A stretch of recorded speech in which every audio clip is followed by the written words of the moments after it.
No sé la hora de ustedes, pero para acá está bien oscuro. Así que por eso le digo buenas noches. Buenas tardes, embajador. Un gusto saludarle. Buenas. No sé quién sos, pero estás sin cámara. Ponete tu cámara, Enrique. No, no, no, no. Está en tu cámara. Solamente lo que estoy en mi cama. Buenas tardes. Hola Claudia. Hola Claudita, ¿cómo estás? Embajadora, embajadora Inés. Sí, a Claudia le ¿Cómo estoy saludando, parece que no escucho. ¿Qué tal, embajadora? ¿Cómo estás? Bien. Un gusto, embajador Valdés, un gusto Hola, también. Claudia, ¿cómo estás? Muy bien, gracias. Qué lindo tu festejo del Día de la Madre. Ustedes ya no Gracias. usan, ustedes ya no usan más mascarilla, ¿eh? Ah, porque están solos. Es que estamos en casa. Ah, Acá es cierto. las 10:30. Y en casa a veces es más peligroso. More up. No, just the light to go up. Muy buenas tardes a todos, estimados compañeros. Hola, Hola. Hola Estela. Estela, ¿cómo te va? Buenas tardes, Muy Felipe. bien, Hola ¿Cómo estás? Enrique, embajadora, hola a todos. embajador, Enrique, ¿cómo estás? ministro. Buenas tardes Inés, a todas y todos. Qué Oh, gusto verlos. muy buenas tardes, ¿cómo estás? Tita. Ok.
¿Es con la actuación de Oscar Pérez?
estamos.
Bueno, muy buenas tardes a todos. Es un verdadero honor para la Asociación de Diplomáticos de la Carrera del Paraguay tener hoy la presencia del canciller Euclides Acevedo Candia en las instalaciones de la asociación.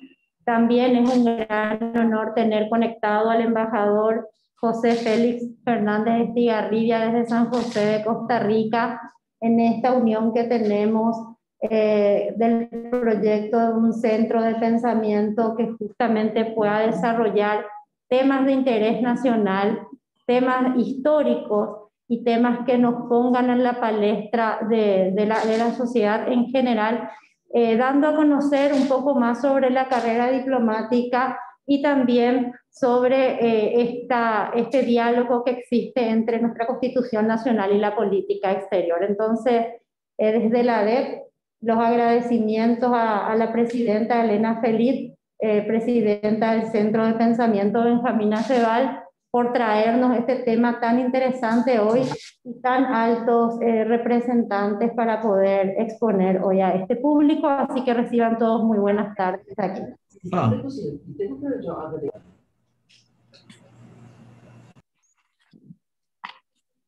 Muchísimas gracias, señora presidenta de la DEP. Muy buenas tardes a todos, buenas tardes, Canciller Nacional. Quería hacer un uso de la palabra para introducir lo que va a ser este ciclo denominado Conversaciones sobre Política Exterior, 30 años de la Constitución Nacional. Bueno, los 30 años se cumplen el año que viene, pero iniciamos este ciclo ya este año para poder hacer una recopilación con los protagonistas, de las voces de los protagonistas de esa época, para una edición que pensamos publicar el próximo año. Buenas tardes, les saludo en nombre del CEID Paraguay, Benjamín Aceval, y el conversatorio de hoy será sobre política exterior y la labor constituyente, que tiene como principal objetivo resaltar la relación entre los preceptos de la Constitución Nacional y la política exterior que ha desarrollado el Paraguay bajo sus disposiciones. La Constitución de la República del Paraguay de 1992 es el marco legal fundamental que orienta el accionar del Estado y está intrínsecamente vinculada con el ejercicio democrático. En consecuencia, constituye el cimiento para la política desarrollada en el escenario internacional por nuestro país en los últimos 30 años, casi 30 años. Tras la caída del régimen dictatorial, Paraguay acordó en el año 1992 un nuevo contrato social, consagrando al sistema democrático, republicano, pluralista y participativo como un fuerte acento en la protección y el respeto de los derechos humanos como la piedra fundamental del mismo. El contexto histórico así lo exigía. En esa línea, diversas y significativas fueron las modificaciones e innovaciones que introdujo la Constitución del 92 en el ámbito doméstico, desde la mencionada concepción del Estado paraguayo como Estado social de derecho y la interdicción absoluta de la dictadura, pasando por la modificación de la relación y competencias de los tres poderes y llegando a crear instituciones contraloras extrapoderes. En lo internacional, los principios de la Constitución están definitivamente conectados con la defensa de los intereses nacionales y la apertura como eje de las relaciones internacionales, e inequívocamente establece la observancia del derecho internacional.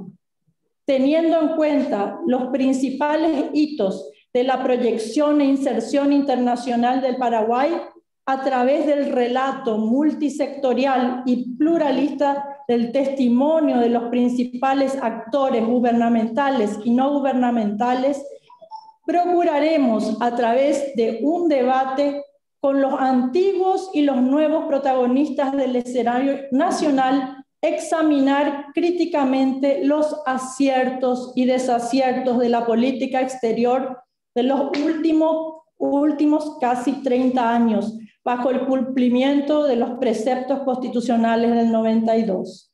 Damos la bienvenida a nuestros tres expositores que tienen la virtud de ser constituyentes y contar con una vasta experiencia diplomática, de quienes la presidenta de la ADEP Noelia López nos hará una breve reseña biográfica. Muchas gracias.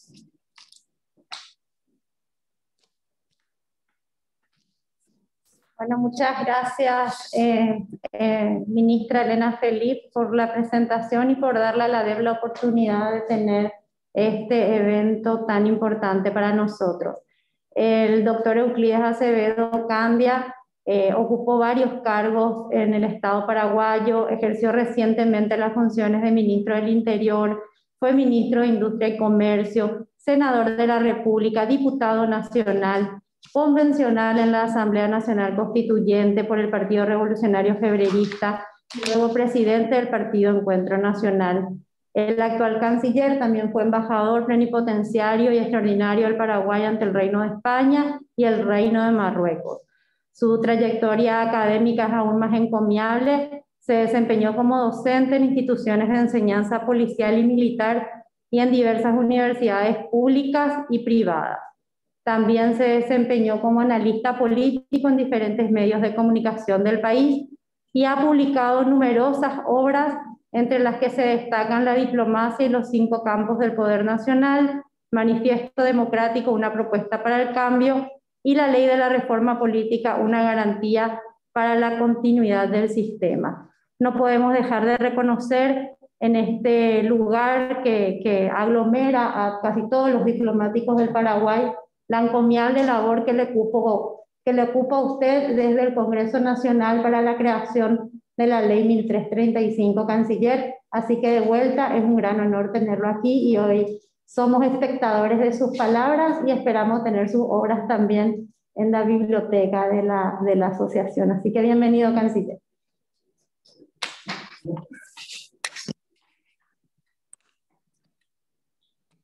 Muy buenas tardes a todas y a todos. Muchas gracias por esta oportunidad, más que de exponer episodios históricos y aún anécdotas personales, sino más bien por ser un animador de un debate de consecuencias insospechables, en el buen sentido del término.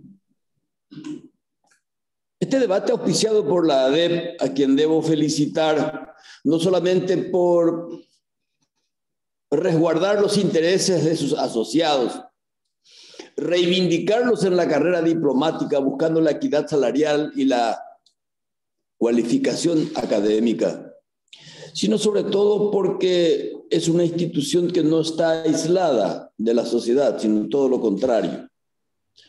Y en este caso está demostrado que el instituto o la institución es un agente de provocación del cambio. No hay cambio si no hay pensamiento. No hay pensamiento si no hay ideas, y las ideas se las expone, se las debate, se las confronta, se las pule y se las convierte en sabiduría cuando ella adquiere los ribetes del acuerdo, del pacto y del consenso. En ese sentido, esta promoción de ideas que preside la embajadora Elena Felip y nuestra presidenta Noelia López, cuando me invitó para participar de un tema que así de entrada parece ser una especie de exquisitez jurídico-intelectual, le dije que ni yo era hombre de derecho y que tampoco me puedo considerar un intelectual. Yo soy un curioso de las cuestiones de Estado, que es la expresión jurídica de una nación, si ustedes quieren. Y también soy un explorador de las ideas, un adicto de todo lo que sea construcción del pensamiento progresista. Pero por sobre todas las cosas yo me puedo considerar un militante de la política como una forma superior de amar y de servir. Todos hoy hablamos de la necesidad de una nueva constitución. Pero tenemos que saber, para quienes no vivieron esa época, las circunstancias en que se llevaron a cabo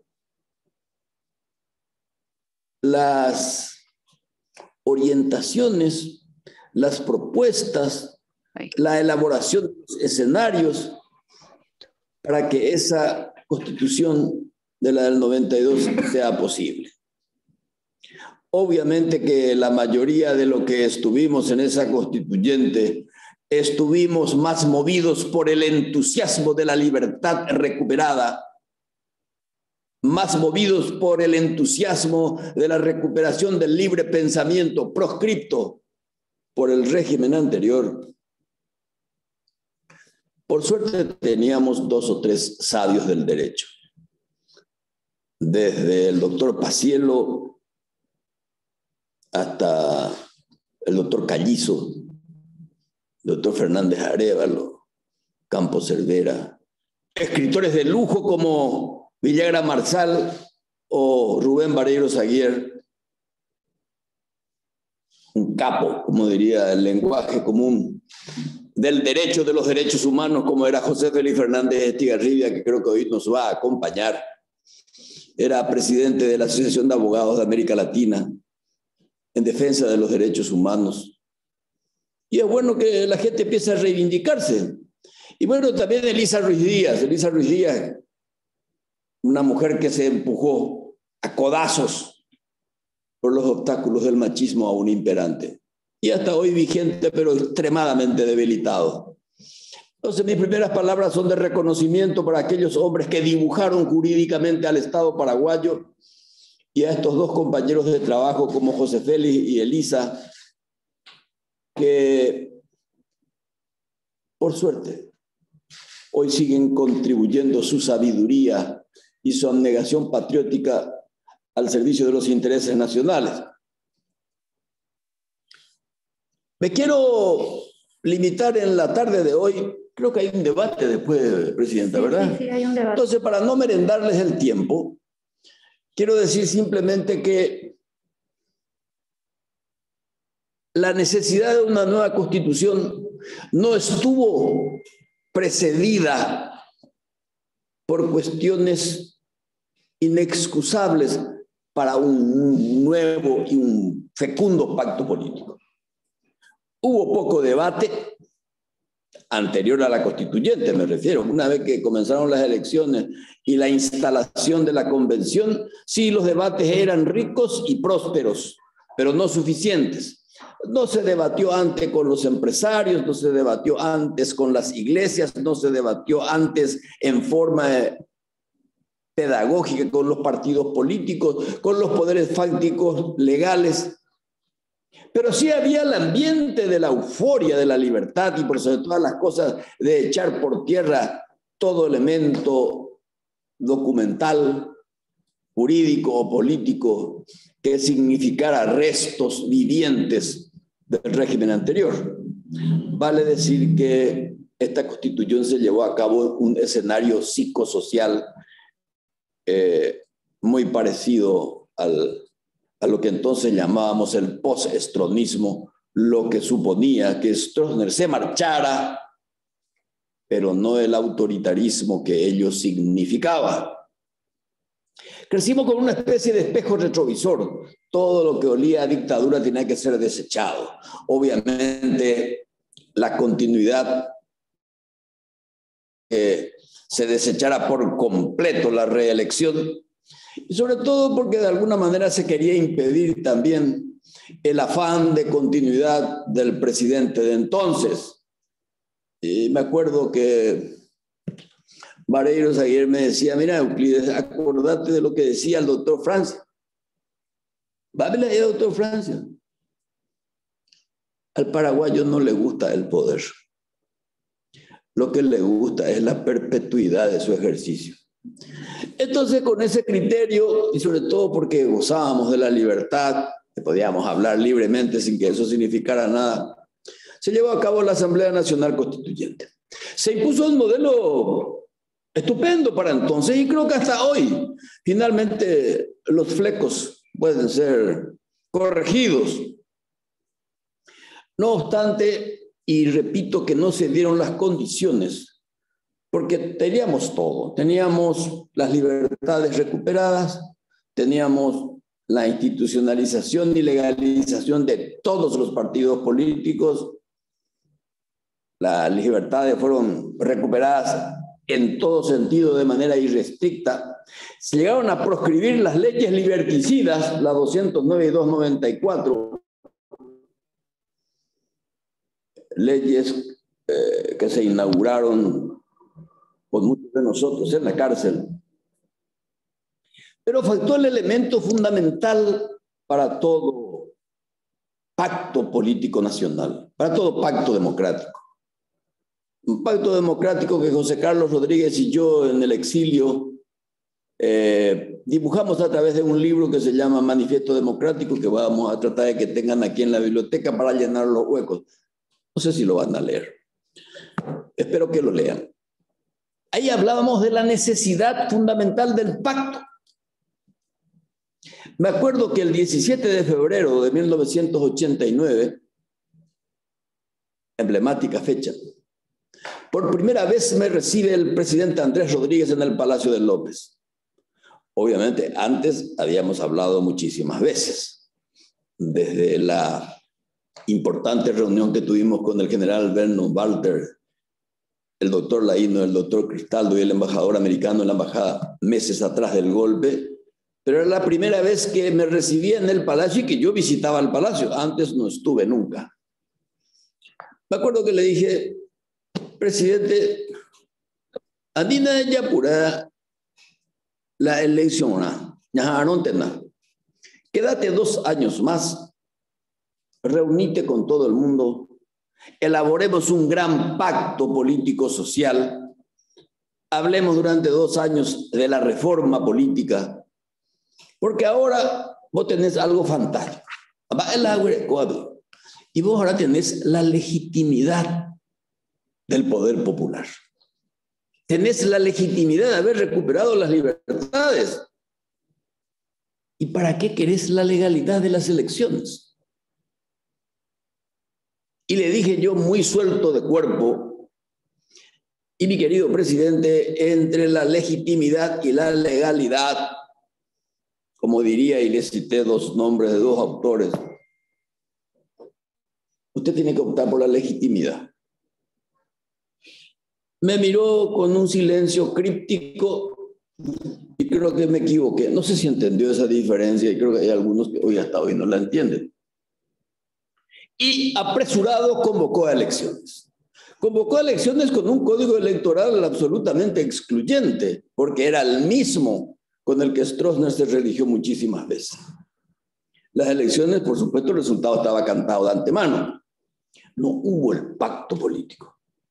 Pero tanta era la ansiedad de darle un maquillaje libertario a lo que teníamos, que nadie cuestionó las irregularidades de las elecciones, que obviamente fueron elecciones prefabricadas, porque oye, votamos, oye, y papá mal la voto.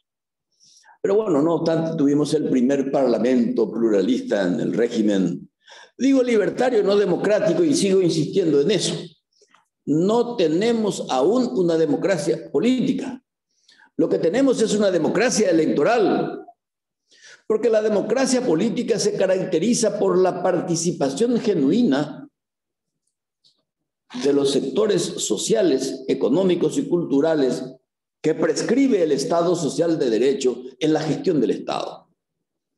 Y hoy la democracia electoral se caracteriza por las sucesivas elecciones que vinieron como consecuencia de la implantación del voto directo, sobre el cual creo que puede hablar José Félix, con una especie así de maratón electoral que permitió que los partidos tuvieran musculatura para las elecciones, pero fueron desnutriéndose cerebralmente en su afán, en su propósito, en su rol ineludible de pedagogos y de educadores y de maestros cívicos. Los partidos políticos ya no han formado cuadros. El dirigente fue sustituido por el operador electoral. Y el intelectual fue sustituido por el mago de las elecciones. Entonces, el que recaudaba más votos era más importante de los que pensaba. O sea, primera conclusión dañina de un proceso electoral excesivo. Y al no haber pacto político, si bien describimos en la Constitución un modelo de Estado, los protagonistas de la gestión política no sabían qué tipo de Estado queríamos. Si en el fondo éramos un Estado o un país agropastoril, si era industrial, si era prestador de servicios, si era paraíso fiscal. No pactamos la política fiscal, que es el mecanismo más eficiente para la igualdad, porque el tributo es la vara que mide finalmente la participación ciudadana a través de sus impuestos para la construcción del Estado y al que no hay que renunciar en materia de salud, en materia de educación y en materia de seguridad. El Estado social de derecho del que todo el mundo habla y muy poca gente entiende, en el sentido de que el Estado social de derecho supone en un momento dado, como el actual, que el Estado tiene que optar por los más vulnerables. No necesariamente por los más pobres, por los más vulnerables. Porque finalmente la pobreza no es un concepto económico, es una pobreza cultural. Hay gente muy rica, pero extremadamente pobre. Pobre cívicamente, democráticamente. En ese sentido, creo que la falta del pacto político hizo que la Constitución naciera coja. O no es una Constitución mostrenca. Hay un mapa a la de provecho. Bueno, sabemos por las consecuencias de a quién les a los poderes fácticos de siempre. Por eso creo que en este momento, cuando hablamos de Constitución y muchos intentaron reformarla o transformarla o refundarla, con el solo propósito de garantizar de un hábito patológico del que me advirtió Vareiro Aguirre, el deseo de la reelección. Y hoy cuando hablamos de reforma constitucional, todo el mundo dice, bueno, está bien, vamos a sacar de lado el Consejo de la Magistratura o la vamos a revisar el jurado de enjuiciamiento de magistrados, vamos a discutir las gobernaciones. Pero el elemento central del debate es la reelección. La reelección es lo menos importante en una constitución y hasta si ustedes quieren es una obviedad. Porque la reelección no es un derecho del que quiere ser reelecto, sino la reelección es un derecho, Paciello Dixit, la reelección es un derecho de la ciudadanía. ¿De que quiere reelegir? Más que del que quiera ser reelecto. Yo te quiero reelegir o yo te quiero mandar a tu casa. O sea, de alguna manera es sacarle un pedazo de la soberanía al soberano que es el pueblo.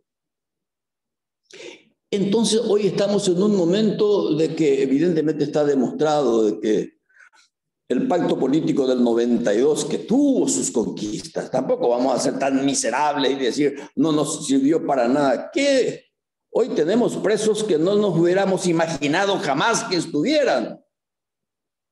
Hemos llegado a tener elecciones incuestionables.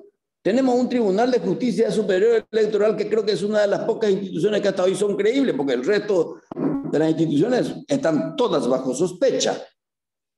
Tuvimos alternancia, tuvimos juicios políticos. Sin ningún rasguño. Al presidente Lugo lo sacaron del poder sin que hubiera un solo muerto. Bueno, hubo 17 antes en Curuguatí, que no lo provocó el propio Estado, no lo provocó el propio gobierno. Este es un tema a ser discutido. Pero evidentemente algo falta, que es el acuerdo político. Y para que lleguemos a un acuerdo tenemos que discutir muchos temas económicos, financieros, comerciales, industriales, medioambientales, energéticos, geopolíticos, temas internacionales. ¿Cómo vamos a tener, como algunos queremos, una segunda república o una refundación de la república si no tenemos un amplio abordaje de temas neurálgicos, como por ejemplo la cuestión de género? Mucha gente dice, va a ver la género, ya tenemos la constitución, no es así. Hay una corriente mundial de emancipación de la igualdad. ¿Cómo vamos a tener un Estado social de derecho? Vamos a decir paz y justicia si no hay inclusión. Esta lucha por la igualdad, esta lucha contra la discriminación, debe ser debatida cotidianamente. Y eso va a llevar un poco de tiempo. Por eso es que la Asamblea Nacional Constituyente no es una parte del calendario político, sino que tiene que ser el resultado de discusiones, de gestiones, de acuerdos. ¿Qué es la política? Es la gestión del disenso. ¿Y qué es cuestión de Estado? ¿Qué es un hombre de Estado? El que además de asumir riesgos, convierte los disensos en acuerdos, los acuerdos en pactos, y los pactos en consenso, y los consensos en políticas de Estado que nos lleve mucho más allá de las coyunturas electorales. Y eso va a requerir animación de ideas, que es lo que está haciendo la ADE. Probablemente este sea uno de los comienzos, uno de los elementos clave para que lleguemos a acordar.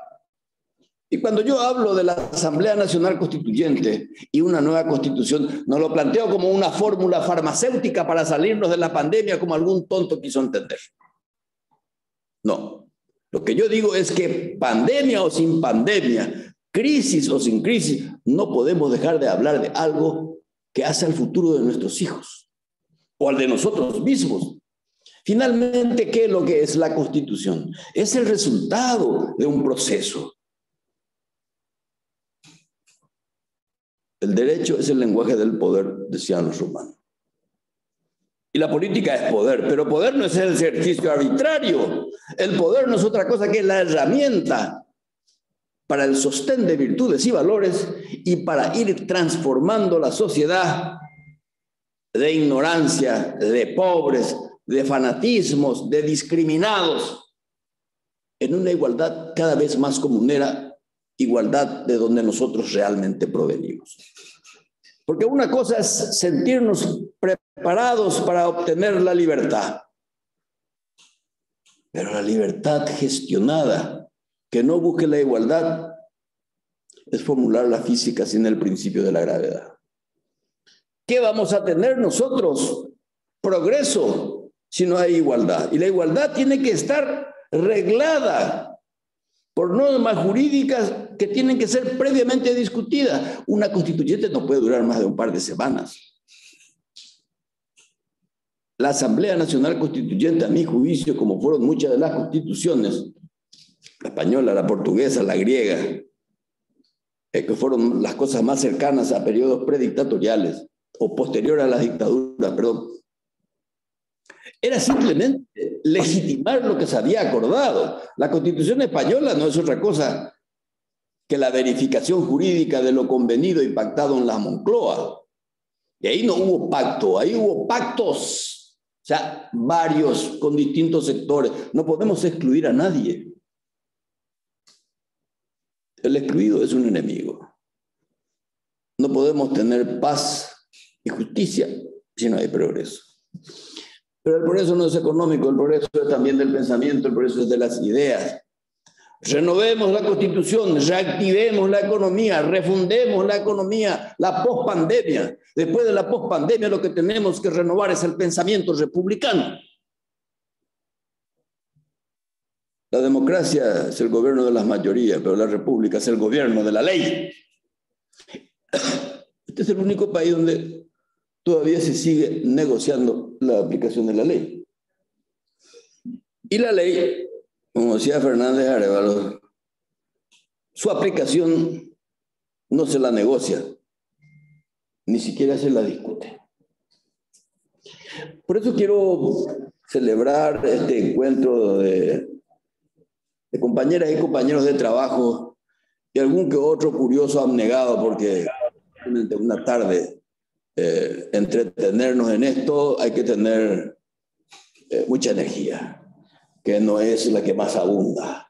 Y por sobre todas las cosas, apetitos estacionales, culturales, porque apetitos estacionales del cohecho tenemos a la vuelta de la esquina. Por eso quiero terminar rindiendo un homenaje a quienes fueron mis compañeros de la Constituyente y que ofrecieron un gran servicio a la nación. Por supuesto, también existieron convencionales constituyentes que le dieron el toque folclórico a nuestra cotidianidad cultural. Finalmente, los paraguayos tenemos sentido del humor y tenemos que acostumbrarnos a reírnos de los demás, pero sobre todo a reírnos de nosotros mismos. Yo creo que es hora de también reivindicar a ese panameño.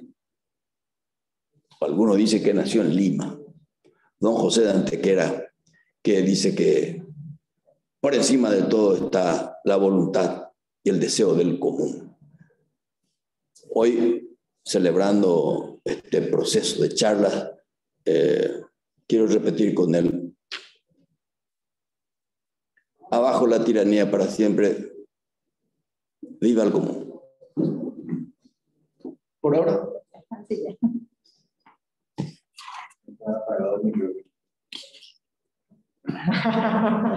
Estaba apagado el micrófono. Bueno, muchísimas gracias, canciller. Bueno, este es el inicio de un interesante debate. Nuestro siguiente expositor, es canciller, también es constituyente, embajador José Félix Fernández Estigarribia. Él nos va a hablar sobre las crisis políticas en el Paraguay y cuáles son las lecciones aprendidas. Al amparo de la Constitución del 92, el Paraguay pasó del aislacionismo a una apertura significativa hacia la comunidad internacional, estableciendo relaciones diplomáticas con un importante número de países y participando activamente en organismos internacionales. Sin embargo, en el campo de la política interna se produjeron crisis políticas que repercutieron en el plano internacional e incluso en los procesos de integración de los que formamos parte. Teniendo en cuenta su experiencia y protagonismo en las crisis políticas de los últimos 30 años, le diría al embajador: ¿cuál es el balance que realiza con respecto a la actuación de la diplomacia paraguaya? ¿Considera que la Constitución Nacional fue una herramienta suficiente para poder sortear esas crisis o considera que es necesario hacer ciertas reformas que nos permitan navegar mejor en coyunturas similares que se nos presenten en el futuro?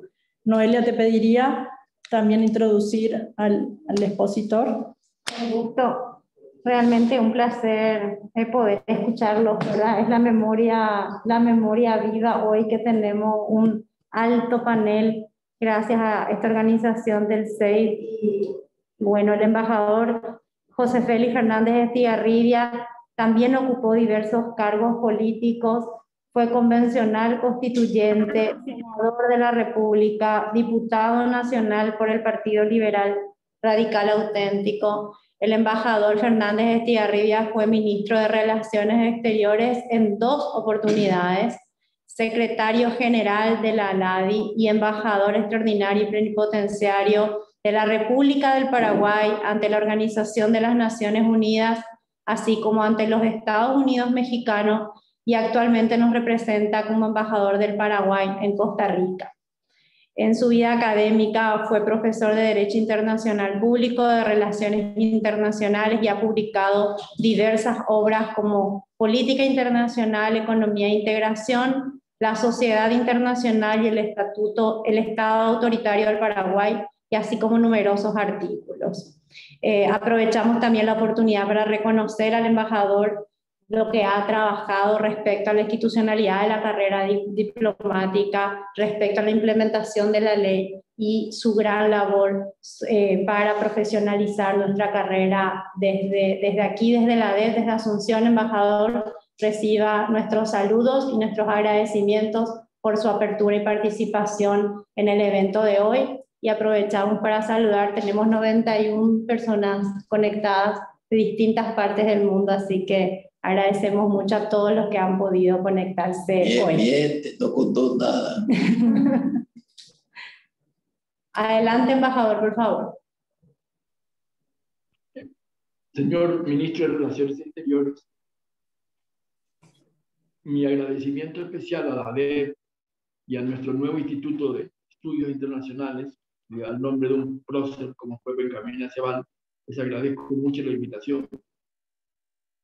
Es que escuché fascinado al canciller. Sus palabras me obligan, creo que nos obliga a todos a releer, si se consigue, Manifiesto Democrático, una propuesta para el cambio, escrito básicamente por él, con alguna colaboración, con prólogo de Adolfo Suárez y presentado en Asunción por Rafael Arias Salgado, un intelectual y político de alto nivel.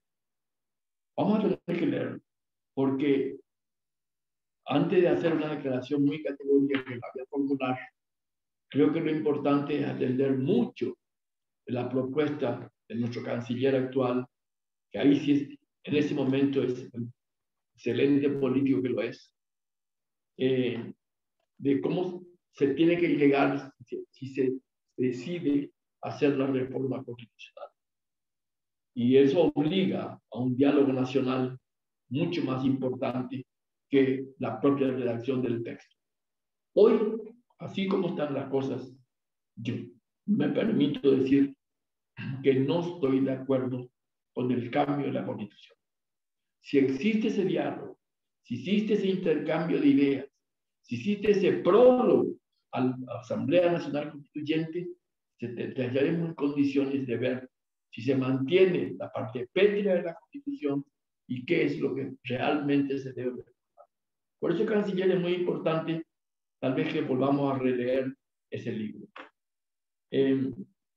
No estoy de acuerdo. ¿Por qué no estoy de acuerdo con la reforma, sino más de la Constitución? Cuando le preguntaron a Zhou Enlai si qué opinaba de la Revolución Francesa, dijo, pero ha sido poco tiempo desde que se ha producido ese fenómeno.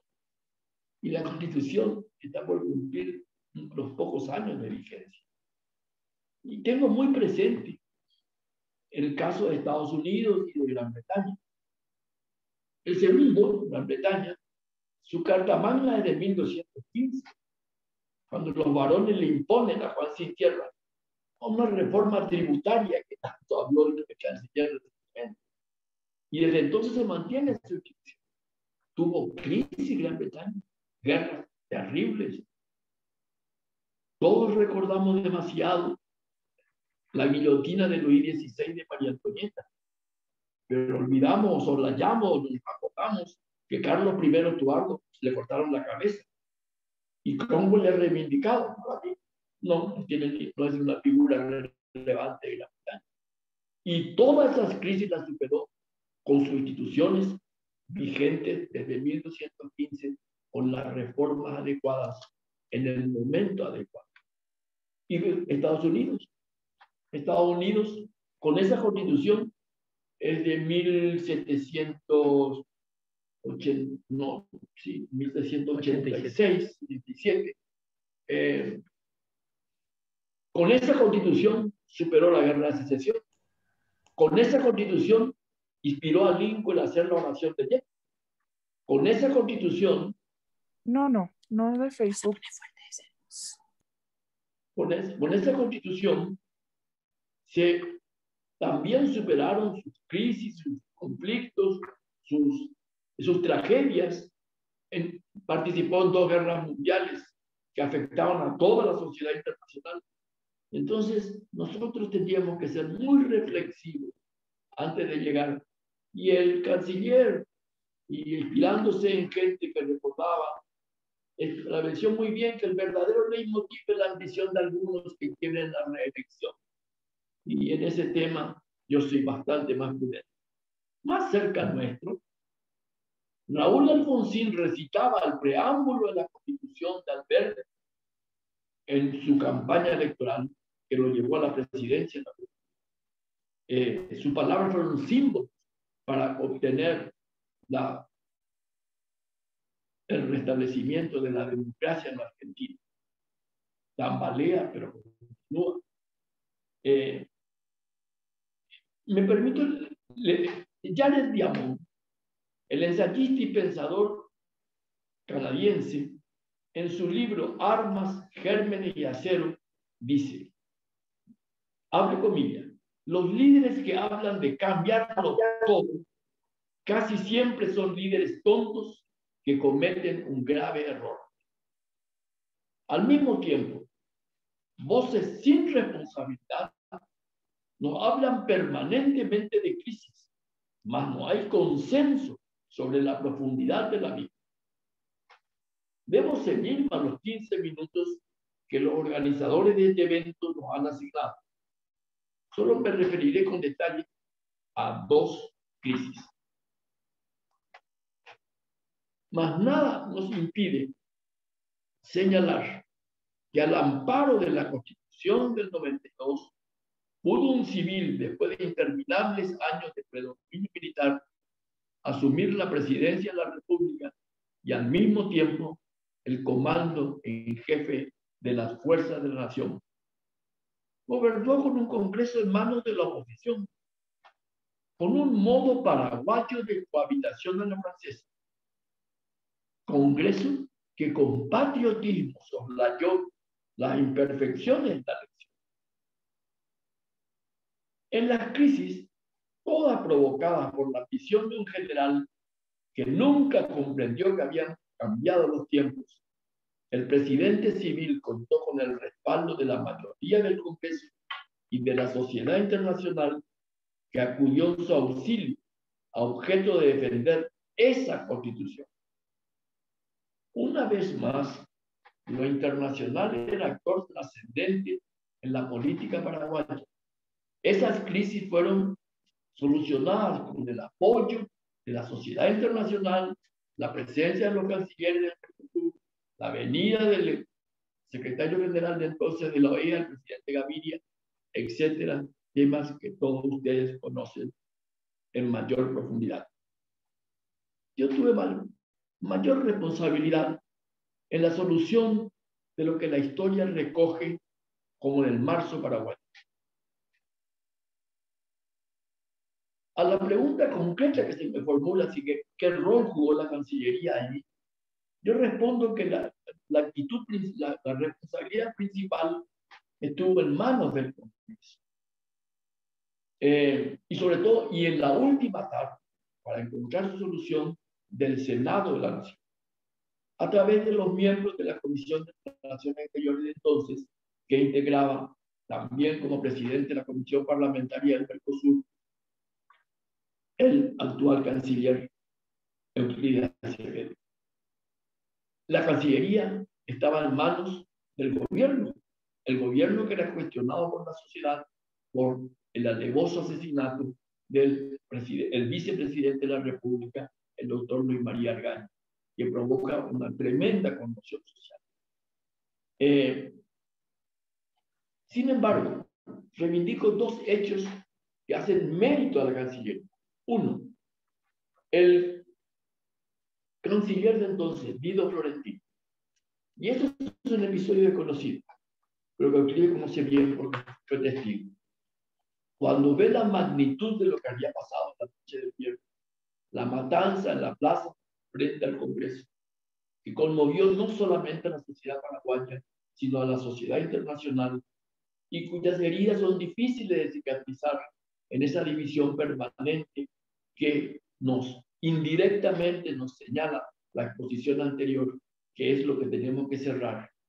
Ante esa situación, Guido Florentín advirtió a los miembros de la Comisión de Relaciones Exteriores del Senado que iba a renunciar al cargo el lunes. No sucedió porque el presidente de Cuba renunció el domingo. Ese gesto habla bien del canciller Florentín. Estuvo a la altura de lo que debe ser un ministro de Relaciones Exteriores en un momento tan álgido, tan difícil y tan complicado de la sociedad y también destacar al mismo tiempo la renuncia casi masiva de una gran cantidad de embajadores. Eso provocó también una confusión y un impacto en la sociedad internacional que ayudó a la solución de la crisis. Los detalles serían largos de mencionar, pero se ha hecho la oportunidad de recordar que renunció el embajador Rubén Paredes Saguer, renunció el embajador Hugo Sayer Caballero, renunció el embajador Carlos Villagra Marsal, renunció la embajadora Julia Velilla, que fue la primera, renunció el embajador Dos Santos en Londres, y la embajadora Lilia Romero Pereira. Tengo esos problemas de olvidar algún nombre al partido anticipadamente, perdón. Esa fue la situación de la Cancillería. La Cancillería en su momento tuvo la dignidad de los embajadores que ante la magnitud de la tragedia presenta su división, y la actitud del canciller. Recuerdo textualmente su frase ante ese pequeño grupo: me quedé sin embajadores. Y eso realmente fue importante. ¿Y cómo fue la solución? Estaba prevista en la Constitución Nacional. La salida: había sido muerto el vicepresidente de la República, el domingo presentó la renuncia y correspondía, y fue la salida sin mayores tragedias a través del presidente del Senado, entonces Luis González Magno. En todos esos momentos estuve con mi cargo muy acompañado por Euclides, por Walter Rachid Lichi, por Mario Paz, por Cristina Muñoz, que entendían la dificultad de la gestión. Y es un momento para rendir homenaje a 3 extranjeros que ayudaron a solucionar la crisis. El presidente del Brasil, en ese momento, Fernando Henrique Cardoso, ese gran demócrata, el nuncio de su santidad, en ese momento en Asunción, Lorenzo Valdicieri, y el embajador de Brasil, Bernardo Pericaz. Los 3, con su insolvencia, con su nivel intelectual y con la comprensión de que lo más importante era salvar la democracia paraguaya y ahorrar muertos, fueron actores decisivos para la solución de la crisis. El punto, tengo que seguir, los minutos que tengo, podemos hablar muchísimo más y tal vez lo ampliemos en las preguntas.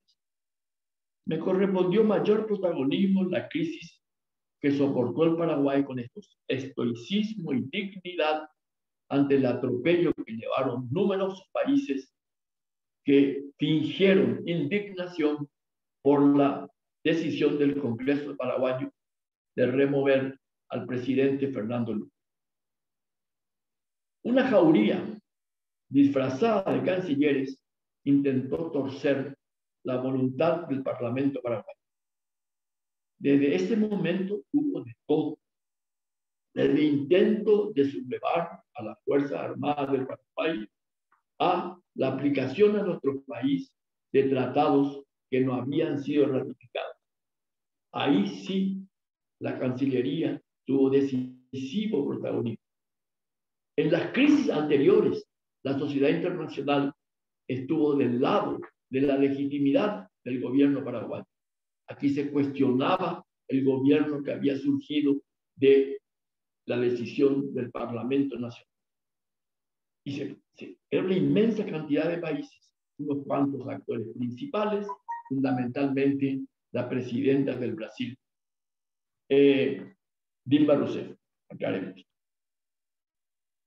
En este momento, la Cancillería actuó con decisión natural, suspendido el país en diversos foros internacionales, Mercosur, CELAC, todo lo que se pudiera, donde se podía castigar a Paraguay, se lo hacían.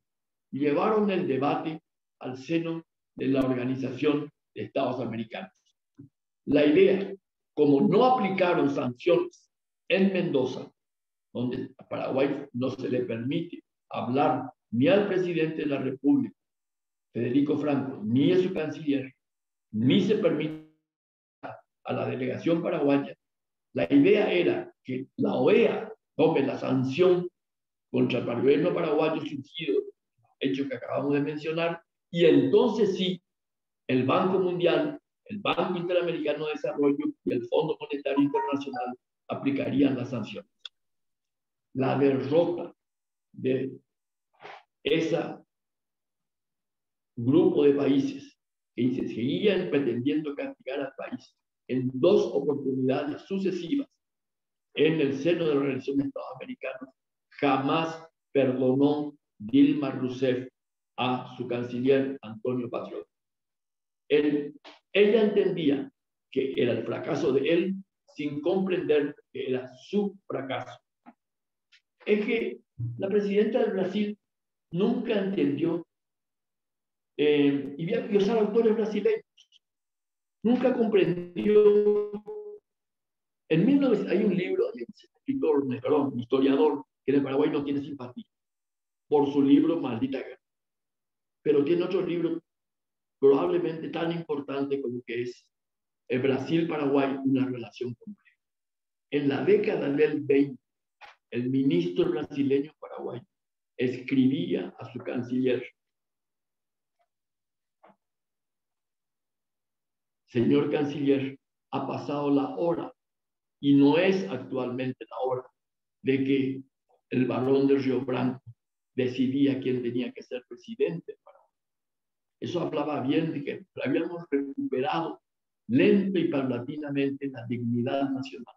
Y eso es lo que intentaba hacer el Paraguay en esos días donde estábamos rodeados por la crisis más difícil desde los tiempos de nuestras guerras trágicas. El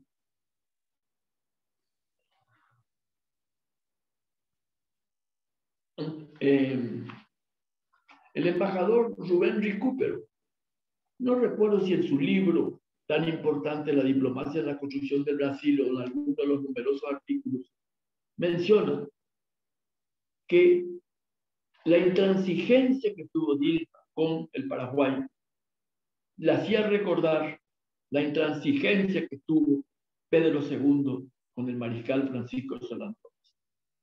Qué comparación importante y trascendente. Me olvidé de señalar un hecho que me parece trascendente, que también habla bien de la Cancillería que usted preside, señor ministro. La batalla no se realizó solamente en el seno del Consejo de la OEA, sino previamente las numerosas misiones integradas por muchos de sus colaboradores actuales o algunos de los que están prestando servicios del exterior, recorrieron país por país explicando la dignidad y la necesidad de respetar la democracia y la soberanía paraguaya.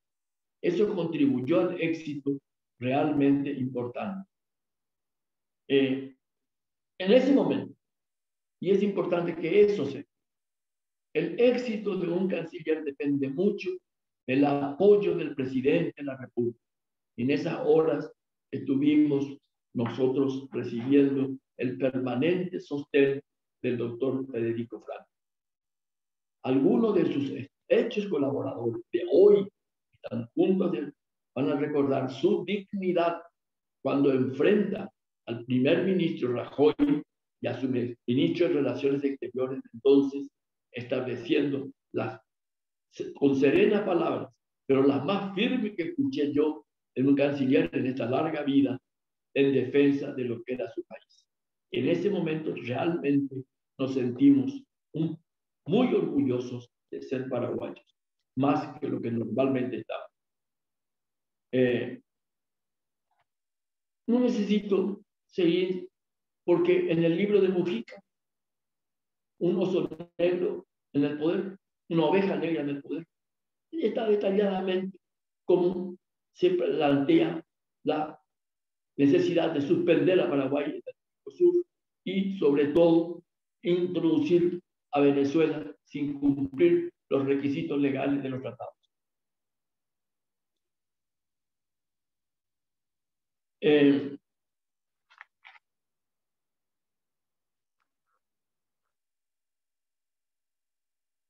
¿Qué es la lección que nos toca a nosotros? Es que las lecciones, las soluciones de la crisis se resuelven con más democracia. Y para estar a la altura hay que seguir estudiando. En estos tiempos borrascosos, en que es difícil hacer perspectiva, ustedes, los jóvenes diplomáticos que organizaron esto, que ganaron sus posiciones por concurso, deben tomar en sus manos la difícil misión de servir al Paraguay. Nosotros los de antes ya no somos los mismos, decía Pablo Neruda. Gracias de nuevo por invitarme a los libros. Gracias. Muchas gracias, embajador. Muchas gracias por sus palabras. Ahora el último eje, ¿verdad? Y luego vamos a abrir al debate. El último eje es sobre las reformas constitucionales y las experiencias en la región. Para este eje habíamos invitado a la embajadora Elisa Ruiz Díaz. Lamentablemente ella por una indisposición no podrá estar con nosotros. No obstante, había hecho el esfuerzo, ¿verdad?, para hacer una presentación hoy. Y yo le pediría, en todo caso, al ministro de nuestra representación diplomática ante la OEA, el ministro Raúl Martínez, que por favor, en nombre de la embajadora, luego de que se lea una reseña de su biografía, pueda realizar esa exposición. Muchas gracias, ministra. La embajadora Elisa Ruiz Díaz fue convencional nacional constituyente, miembro de la Junta de Gobierno del Partido Colorado del 96 al 2000, miembro del Tribunal Electoral del Partido Colorado. En su vasta trayectoria también fue jefa de gabinete de la Vicepresidencia de la República y directora nacional de Correos. Es actualmente nuestra representante de Paraguay ante la Organización de Estados Americanos desde el año 2013 y como tal en la fecha ejerce la presidencia del Consejo Permanente de la OEA. La embajadora Ruiz Díaz es abogada por la Universidad Nacional de Asunción y notaria pública por la Universidad Católica Nuestra Señora de la Asunción. Adelante, ministro Raúl Martínez. Muchas gracias. En primer lugar, deseo transmitir las sinceras disculpas de Su Excelencia la embajadora Elisa Ruiz Díaz, quien no puede presentar su exposición personalmente debido a un compromiso médico de última hora. De hecho, estuvo presidiendo el Consejo de la OEA esta mañana, hasta el mediodía, y tenía planeado asistir aquí, a este evento. Ella tenía inclusive preparada una exposición, por ello que consultó la posibilidad de poder compartir sus puntos de vista, teniendo yo ese privilegio de pronunciar la ponencia en su representación. En mi nombre, como dijo la presidenta de la ADEP, es Raúl Martínez, y estoy asignado a la misión permanente del Paraguay ante la OEA. La segunda disculpa que quiero pedir también es que con disculpa se ha quebrado el equilibrio de género que tenía que haber en el panel. Por eso también mis sinceras excusas por esa situación.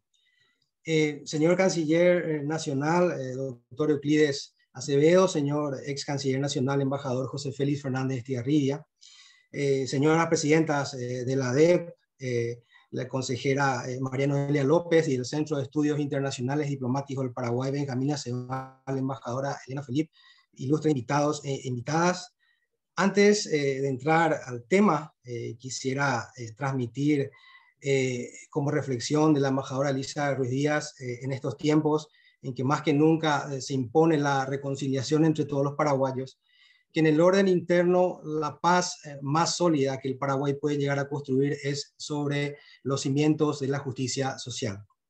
Está en nuestras manos poder cambiar para así lograr un Paraguay mejor para las próximas generaciones. En relación con las preguntas y el documento conceptual presentado por los organizadores, podemos manifestar cuanto sigue. Tras la ola democratizadora en nuestro continente que se inicia a mediados de los 80 y se acentúa con el fin de la Guerra Fría, Los procesos de reforma constitucional en varios de nuestros países reforzaban por sobre todo los derechos y libertades ciudadanas, junto con las obligaciones que las mismas conllevan, a más de establecer como forma de gobierno la democracia representativa y describir la estructura del Estado en base al equilibrio de poderes y otros temas. En tal sentido, en varios de esos debates están incorporados aspectos de política exterior, entre los que se resalta la admisión de un orden jurídico supranacional, que viene a ser la base de los procesos de integración en un mundo cada vez más globalizado y como respuesta a un orden bipolar. Las libertades y garantías ciudadanas ya se encuentran establecidas en tratados internacionales. De hecho, hay constituciones nacionales que mencionan a la Declaración Universal de los Derechos Humanos como parte integrante de las mismas. En las funciones establecidas a cada poder del Estado pueden encontrarse aspectos de la política exterior muy debatidos a nivel nacional, pero no reconocidos en forma explícita como tales. El capítulo 2 de las Relaciones Internacionales, artículos 141 al 145 de la Constitución Nacional, si bien establece los principios fundamentales del Paraguay en sus relaciones internacionales, en todo el texto de la Carta Magna hay aspectos relativos a la política exterior. Porque en el exterior, lo primero que cuidamos en nuestras negociaciones es no ir más allá de lo permitido por la Constitución Nacional. No podemos aceptar que otros países nos impongan criterios que no aceptamos de acuerdo a nuestra Constitución. No podemos, por ejemplo, aceptar la legalidad de la pena de muerte, conceder legalidad a la proliferación de armas de destrucción masiva, desconocer la igualdad jurídica de los estados, etc. Más de una vez habrán leído que nos hemos opuesto a iniciativas que nosotros consideramos que iban en contra de la defensa y promoción de la familia como elemento esencial de nuestra sociedad. Todo eso en virtud de nuestra Constitución Nacional. El debate de la política exterior a nivel nacional es muy importante. Nuestra discusión sobre el tema conlleva no solo cómo queremos vernos representados ante la comunidad internacional, sino qué debemos aportar para ser respetados.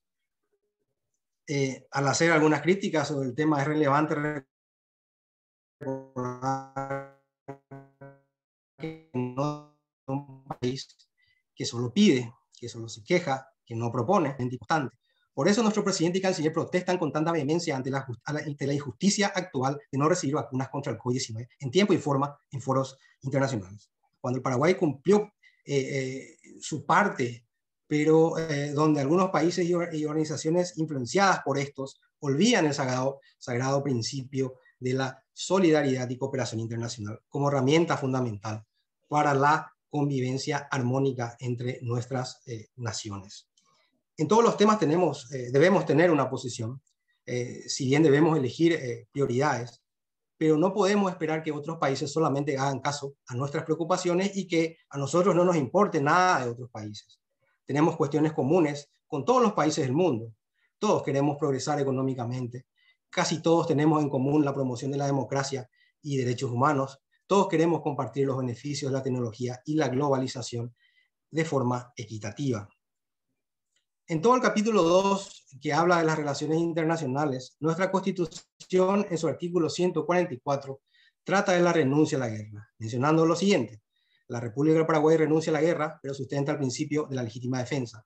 Esta declaración es compatible con los derechos y obligaciones del Paraguay en su carácter de miembros de la Organización de las Naciones Unidas y de la Organización de los Estados Americanos o como parte en tratados de integración. Aquí es importante destacar la importancia de la política exterior en su relación con los organismos internacionales, de donde la embajadora Elisa Ruiz Díaz ejerce un papel fundamental, especialmente en cuanto a la ONU y a la OEA. En lo que respecta a la OEA, su relevancia en nuestro ordenamiento jurídico deviene no solamente de sus varias herramientas interamericanas a nivel normativo, donde se resaltan entre varios otros el Pacto de San José, la Interamericana, entre otros, sino inclusive como depositario de tratados en materia de seguridad colectiva. En este punto no debemos olvidar que el Paraguay es Estado parte del Tratado Interamericano de Asistencia Recíproca, TIAR, cuyo artículo 8, que es el más controvertido, señala, y leo: para los efectos de este tratado, las medidas que el órgano de consulta acuerde comprenderán una o más de las siguientes: el retiro de los jefes de misión, la ruptura de las relaciones diplomáticas, la ruptura de las relaciones consulares, la interrupción parcial o total de las relaciones económicas o de las comunicaciones ferroviarias, marítimas, aéreas, postales, telegráficas, telefónicas, radiofónicas o radiotelegráficas y el empleo de la Fuerza Armada. Es decir, que de acuerdo al TIAR estamos expuestos en derecho a un legítimo uso de la fuerza, similar a una decisión eventual del Consejo de Seguridad de las Naciones Unidas. ¿Qué lecciones aprendidas en materia de reforma constitucional pueden ser útiles para el Paraguay de acuerdo a cómo establece el documento conceptual que nos fuera presentado por los organizadores? Y si se considera oportuna y necesaria una reforma constitucional en nuestro país. Y en ese sentido, lo que la embajadora Ruiz Díaz manifiesta es lo siguiente. Para el Paraguay, si es que decide entrar en un proceso de una reforma constitucional, se deben analizar detenidamente todos los procesos que en los últimos años vivieron los países de nuestro hemisferio. Siempre existirá un debate entre aquellos que prefieren menos rendición de cuentas a nivel internacional, fundando esa idea en el parámetro central de la importancia primordial de la soberanía nacional, precisando desconfianza hacia otros países, culturas, pensamientos, tendencias, etc. Como representante del Paraguay ante la OEA, la embajadora Lisa Ruiz Díaz entiende que la mejor opción en caso de modificaciones legales se deben incluir mayor responsabilidad ante el escrutinio internacional. De los casos que vemos en la OEA, no caben dudas que los patrones comunes hacen referencia a las pocas ganas de sectores autoritarios de dar explicaciones sobre la actuación de un gobierno, aludiendo el principio de no intervención y la soberanía nacional. De hecho, el Paraguay pide justamente el cumplimiento de la Constitución Nacional en Venezuela para sus ciudadanos. Reclama en Nicaragua se lleve a cabo un proceso de reformas electorales en base a su Constitución. En Haití, hoy día, la OEA pretende colaborar en unas elecciones que deben realizarse en virtud de su Constitución. Por ello, si tenemos problemas, otros países exigen el cumplimiento de nuestra misma Constitución. Cuando nuestras autoridades se nieguen a recibir a titulares de mandatos de organismos internacionales, a miembros de misiones de observación electoral, a representantes de otros países para hablar sobre nuestra situación, eso debería ser producto de mucha preocupación.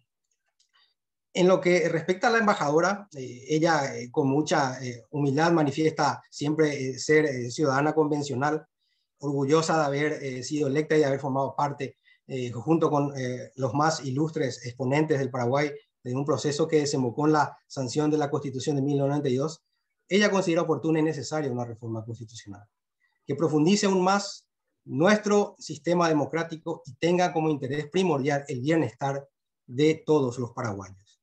Este es el cambio que toda la sociedad anhela, y no uno de tinte gatopardista que haga que todo cambie para no cambiar nada.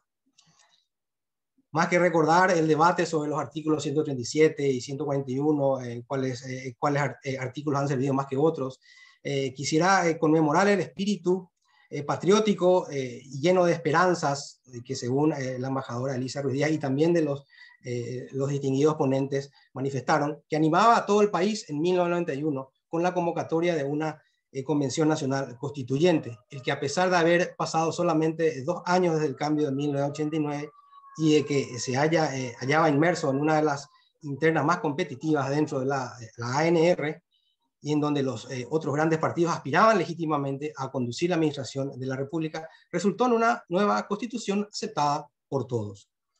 Mirando en retrospectiva y con la presencia de 2 actores protagónicos de la redacción de nuestra Carta Magna, la embajadora Lisa Ruiz Díaz se anima a afirmar sin equívocos que se dio lo mejor de todos para establecer un nuevo contrato social que permita a todos los paraguayos perseguir y lograr sus sueños en un ámbito de entera libertad y con derechos y garantías considerados un sueño hacía no mucho tiempo.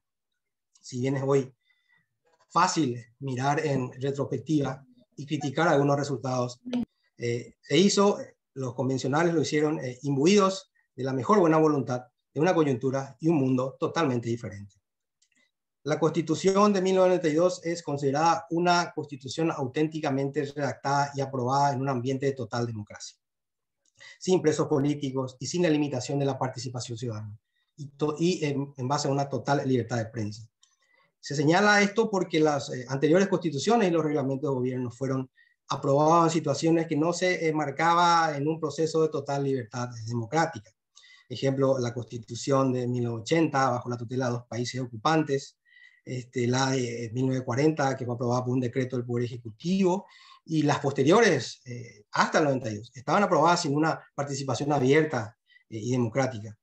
La decisión de llevar adelante la reforma fue tomada por el entonces presidente Rodríguez, con el apoyo de toda la sociedad paraguaya.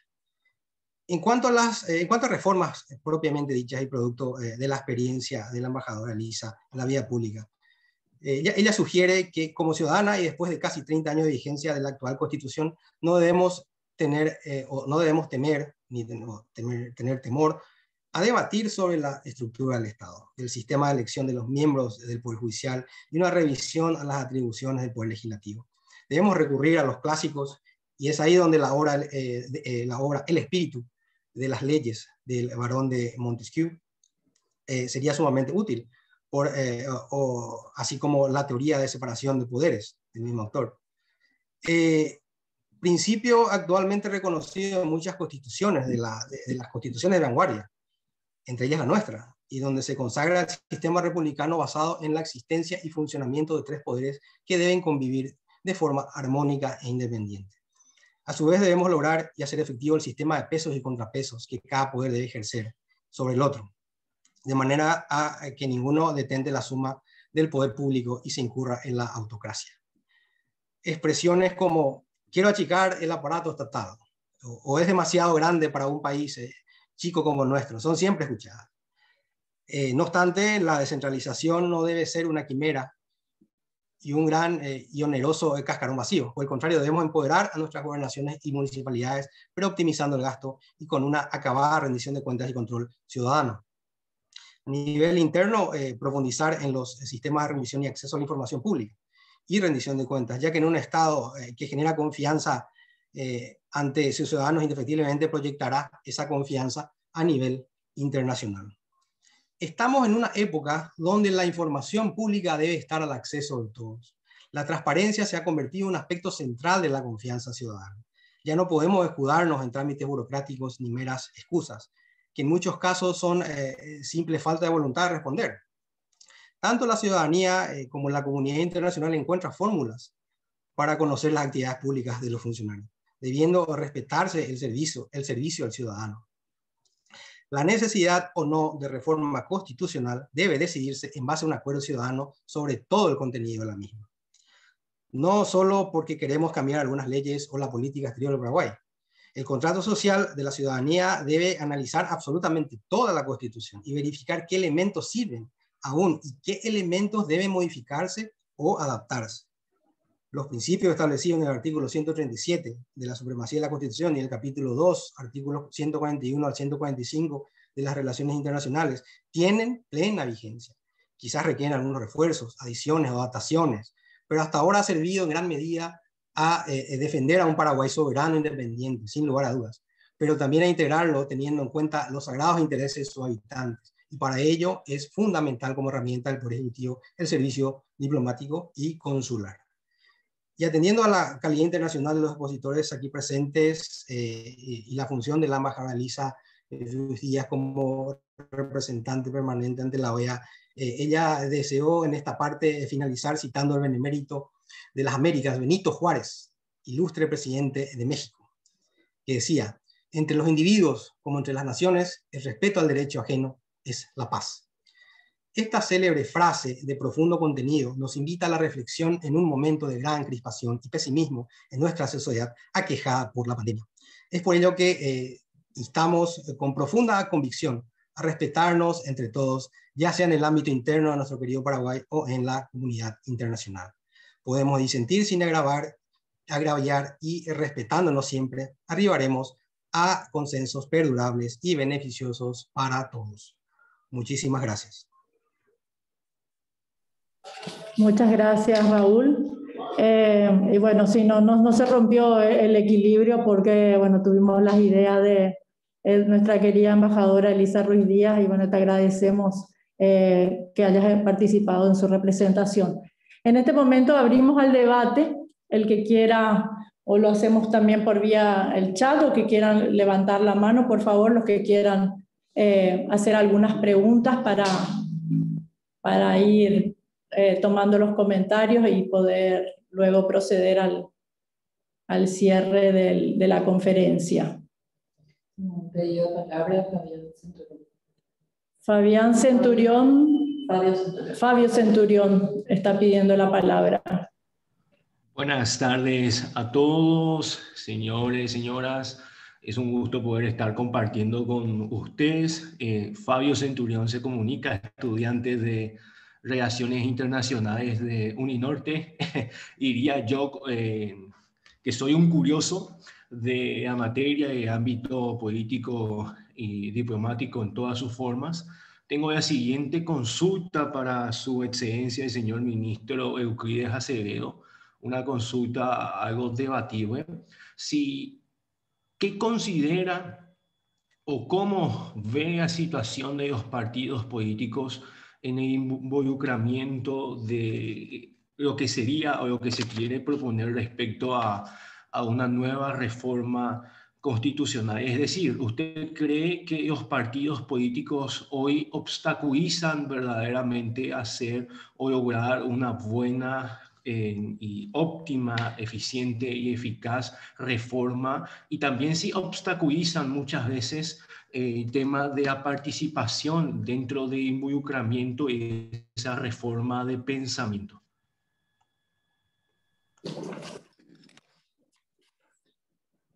Muchas gracias por su participación. Mi posición es conocida. Con el nuevo código electoral y las sucesivas elecciones, hizo que los partidos políticos abandonaran su labor de creador de cuadros.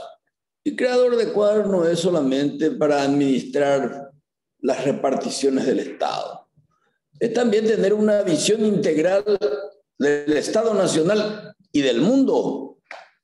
No podemos tener una nueva constitución con una visión en miniatura, de dibujos animados. En ese sentido, hoy día los partidos políticos no están en condiciones, los partidos políticos actuales. Yo creo que hay dirigentes políticos, no partidos políticos, en el sentido de intermediarios entre la sociedad y el Estado.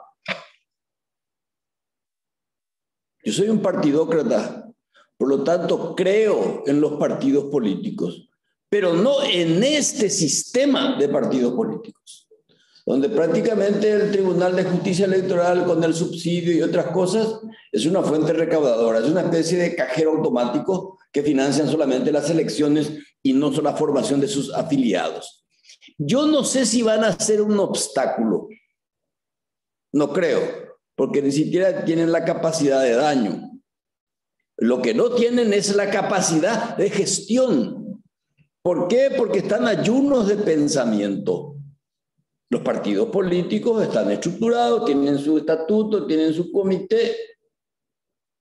Pero si vos que sos un atento a estas cosas, y ya tenés que ser curioso para estar una tarde escuchándonos, hace una investigación, preguntarle a un dirigente político sobre su ideología, al partido al que pertenece.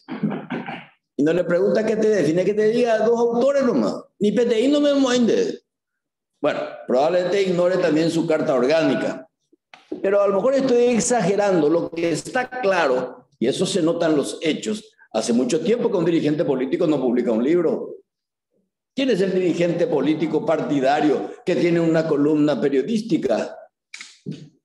¿Quién es el dirigente político capaz de entender conflictos internacionales? Ya que estamos hablando de relaciones internacionales, ¿cuáles son los partidos políticos que entrenan a sus afiliados para entender todos los misterios del Mercosur? Por citarte lo más cercano. Ya ni hablemos sobre el problema de lo que fue en los Balcanes o sobre la actual crisis entre Israel y Palestina. La menor idea. Entonces, no creo que sean un obstáculo, pero no creo también que aporten demasiado. Y te pongo como último ejemplo. Hace un año que estamos pidiendo propuestas para la revisión del anexo C y la negociación futura, renegociación de ITEPO. Los partidos políticos no aportaron nada, salvo la propuesta electoral del PLRA y algo del partido Patria Querida. La ANR, el poderoso Partido Colorado, no aportó. ¿Por qué? Porque parece que no le dan la importancia a la gestión intelectual en la construcción de un nuevo Estado. Todos quieren la Constitución, pues, todos. Nadie se opone, salvo, digamos, la fortaleza intelectual, académica y experimental que tiene José Félix, que dice, yo no necesito cambiar esta Constitución. Tenés que tener lo que está y a veces estando no está, como dice José Félix, para poder decir, bueno, efectivamente yo no la cambio. Todos dicen que quieren cambiar, pero nadie, o sea, ahora mismo, vos que sos estudiante, preguntarle a un partido político cuál es su propuesta para la reforma constitucional. Yo lamento mucho que el doctor Federico Callizo, en ese romanticismo ético que lo caracterizaba, decía, creando el Consejo de la Magistratura vamos a tener mejores magistrados. Callizo se equivocó porque creyó que todos los demás tienen su mismo pensamiento ético y no es así. Entonces, creo, respondiendo a tu pregunta, no van a ser obstáculos, sino que no van a aportar casi nada como partido. Hay individualidades fantásticas en el Partido Colorado, en todos los partidos hay individualidades, pero como estructura, como institución, no creo que aporten mucho hoy.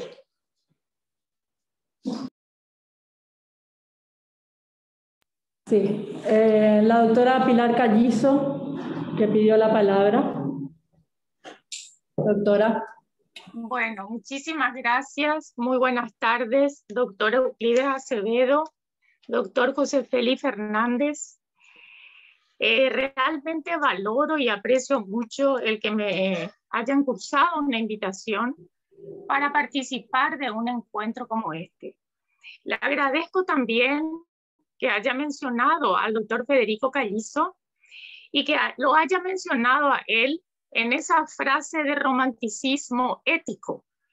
Y yo creo que en este país necesitaríamos tener, en todo caso, más románticos éticos para que podamos hacer y llevar adelante los cambios que se necesitan.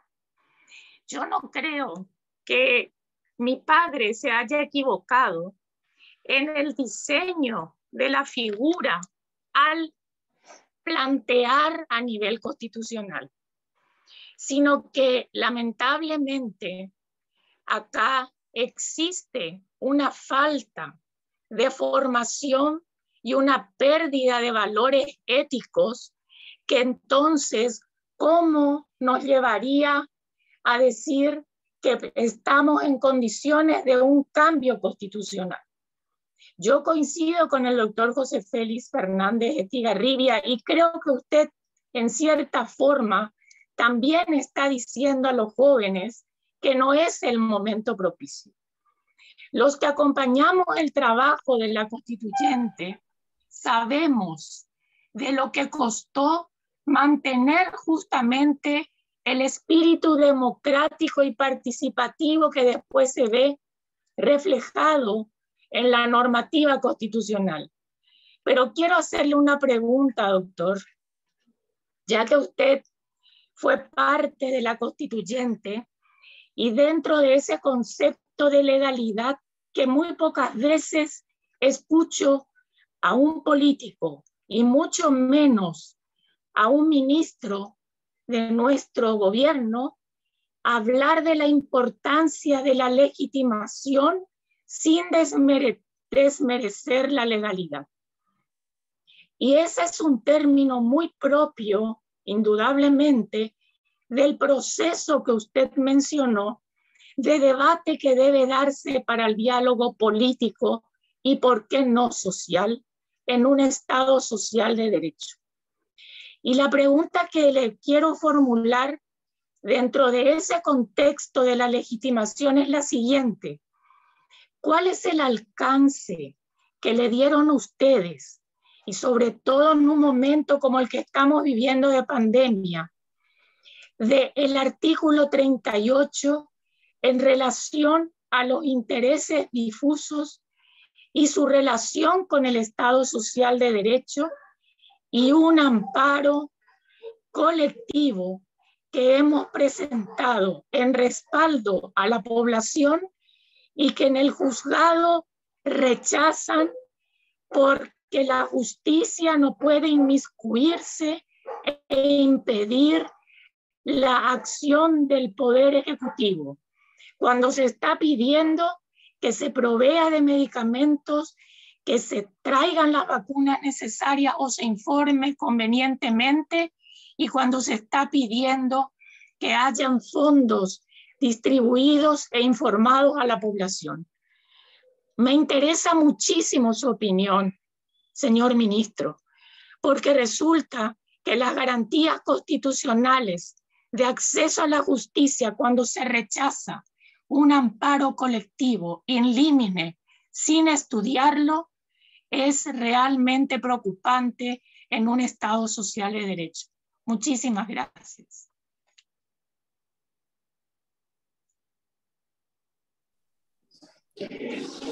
Durante la Convención Nacional Constituyente, por eso que yo no quiero hablar mucho desde el punto de vista jurídico, porque había elementos que yo no lo entendía, entre ellos esto de los intereses difusos que solamente dominaban Callizo, que dominaban Fernández Arévalo, creo que dominaba Paciello, obviamente.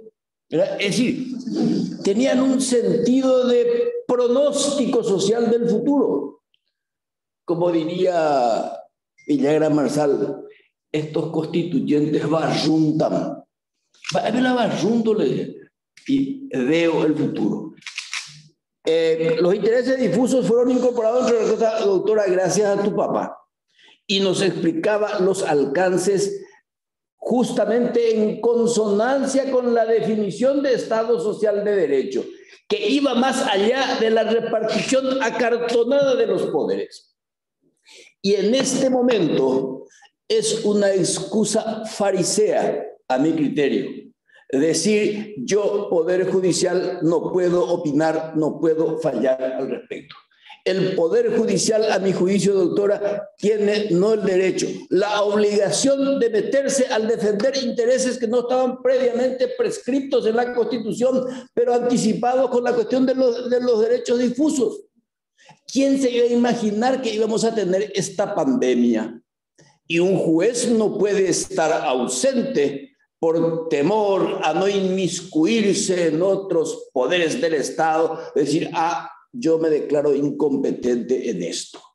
Me acuerdo cuando alguien planteaba la libertad de los presos políticos, el habeas corpus, en aquella época la Corte decía, me considero incompetente. Esto es exclusividad del Poder Ejecutivo, cuando los derechos humanos no están divididos en poderes del Estado. Y las necesidades a las que usted se refiere, en este caso de pandemia, de salud, de enfermedad, de medicamentos, etc., ¿cómo no va a fallar un juez? Probablemente yo no tenga el ordenamiento jurídico tan pulcro y tan arquitectónicamente dividido, pero yo creo que el Estado Social de Derecho le obliga al juez a fallar y a intervenir en estos casos, más aún cuando el Poder Ejecutivo no tiene la suficiente capacidad de gestión para satisfacer las demandas sociales.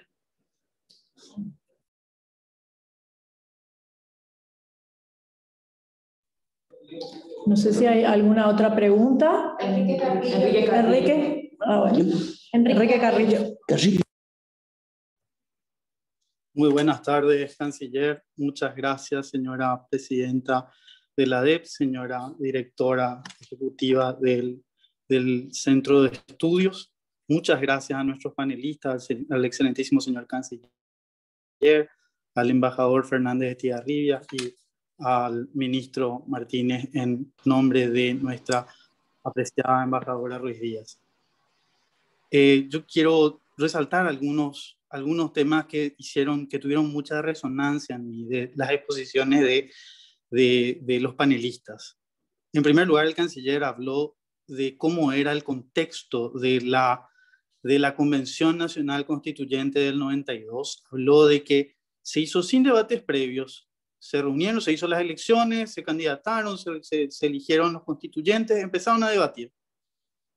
También, seguidamente, cuando iniciaba el embajador Fernández Estigarribia su ponencia, dijo de que él se oponía hoy por hoy a una reforma constitucional y mencionaba, entre otras cosas, también la necesidad de consultas amplias, ¿verdad?, abiertas con la sociedad para llegar a esa decisión, ¿verdad? Y esto a mí me llamó mucho la atención porque noté, y hace poco participamos muchos de nosotros en una sesión abierta del Congreso sobre una ley, que es una práctica de nuestro Congreso que se está haciendo cada vez más habitual, y algunas leyes hasta llegan a aprobarse aún habiendo pasado por un proceso de debate público en el Congreso, en el que todas las personas en general tienen la posibilidad de participar y de contribuir o manifestar sus visiones respecto de los proyectos legislativos. También otra cosa que hacían mucho, a mi parecer, mucho hincapié es en tener un modelo democrático, pero no haber incorporado la democracia en nuestro sistema operativo interno, como población, como seres humanos, ¿verdad? Y ahí quiero traer a colación que hace unos años yo estaba sirviendo en Estados Unidos y estaba enloquecido que quería inscribirme para poder votar en el exterior, y un amigo sirio de unos 35 años me comentó que él 35 años tenía y nunca votado. Nunca había votado. Y ahí recordé que nosotros ya en la escuela votábamos por un delegado de grado, en algunas ocasiones votábamos los derechos del niño con una papeleta. No es nada extraño para nosotros una papeleta, un cuarto oscuro, una mesa de votación, un escrutinio, ¿verdad? Ese es un ejercicio que lleva más de 30 o 40 años haciéndose. También otra cosa que quiero rescatar es esto que resaltaron tanto sobre la necesidad de diálogo y el valor que tiene que un canciller, que un excanciller, que una embajadora se sienten como panelistas y escuchen en una institución jerárquica como la nuestra el parecer o los comentarios de los funcionarios, de los compañeros e inclusive de otros participantes fuera del Ministerio de Relaciones Exteriores. Yo no sé hasta qué punto, pero de lo poco que conozco a los tres panelistas, yo creo que ellos tienen incorporado eso y que hasta cierto punto hasta invitan a ese tipo de interacción. Ahora sí veo algo preocupante respecto de la necesidad de llevar a un diálogo social amplio, ¿verdad?, por la diversidad de opiniones que existen en nuestra sociedad hoy. Y con riesgo de ponerme una camisa de 11 varas, voy a retomar o voy a hacer alusión a un episodio reciente en que para mí se profanó un monumento nacional, ¿verdad?, el Panteón Nacional de los Héroes, pero que me llevó a pensar que si para mí es algo tan sagrado, hay otra gente que ve eso sagrado para mí como un monumento a la opresión. Entonces, que esto denota una disparidad de visiones enorme, diametralmente opuestas. Y rescato o valoro entonces la necesidad del ejercicio de la tolerancia, de la participación. El ministro Martínez en algún momento, al iniciar, ya hizo notar la necesidad de una paridad de género en el panel. Son cosas que ya tenemos incorporadas adentro, pero que todavía necesitamos trabajar en base a la tolerancia. Y de verdad celebro este ejercicio me parece que este tipo de debates y la participación de tan encumbrados miembros como panelistas es lo que hace, es lo que da vida a la democracia. Muchas gracias.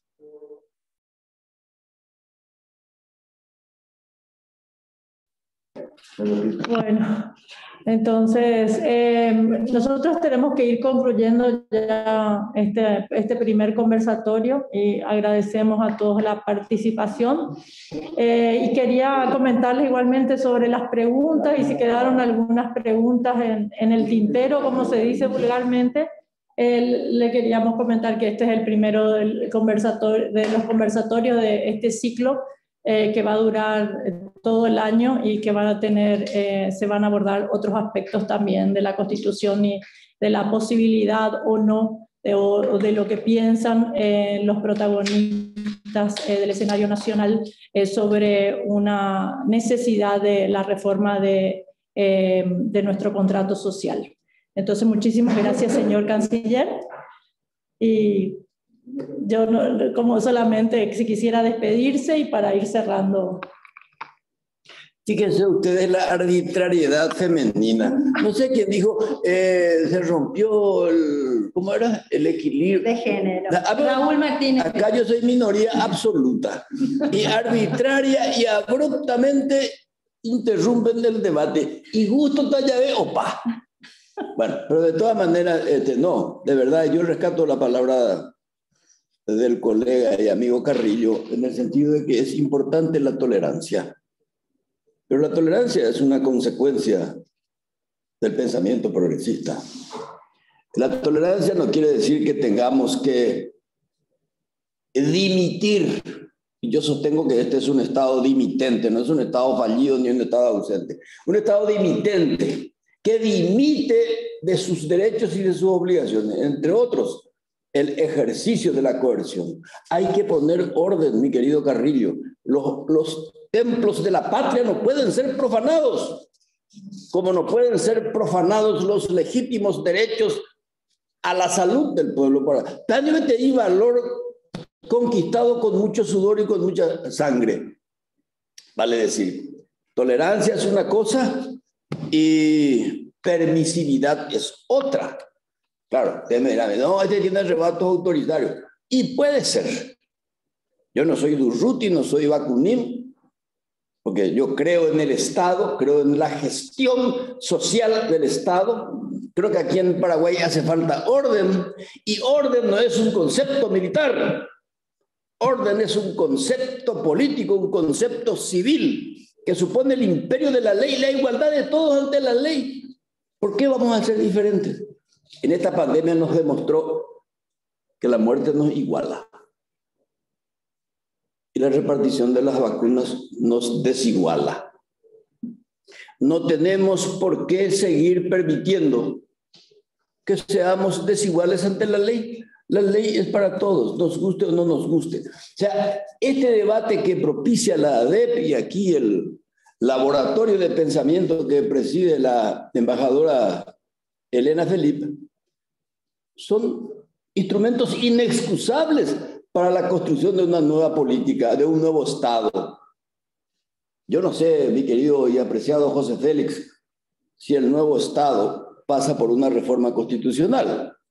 Algunos dicen que sí, otros dicen que no. Pero de que esto como está, no puede continuar. Esto tiene fecha de vencimiento. Tiene fecha de vencimiento porque se notan los resultados. 2,5 millones de pobres, algo está mal barajado.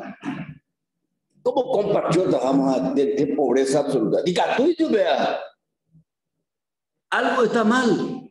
Entonces hay que, a la luz de la realidad, ir construyendo, y no se construye sin el pensamiento. Por eso es que yo agradezco a quienes me invitaron, porque de repente la cotidianeidad, el purgatorio que significa la Cancillería, pues muchos quieren ser canciller, yo les regalo el cargo, sinceramente, porque es un verdadero purgatorio tener que bancarse todos los días audiencias interminables donde lo único que se pide es dinero o cargo.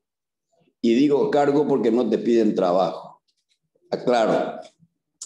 Entonces, creo que tenemos que continuar con esto. Te felicito, Noelia, te felicito ¿Le contaste a mi coronel Hashimoto que le mandé saludos? ¿Te olvidaste? Sí, claro que le dije. Bueno, aquí hay grandes cooperadores. Está el embajador Duarte, el embajador Escapini, que se están durmiendo, obviamente, pero es porque anoche durmieron poco. Yo les agradezco, me despido de todos ustedes, estoy a disposición, tengo un canal directo. Yo soy un compañero más de trabajo y mi paso por la Cancillería, bueno, espero que sea, además de efímera, sea productiva. Bueno, muchas gracias a todos. Muchas gracias. Gracias por la participación.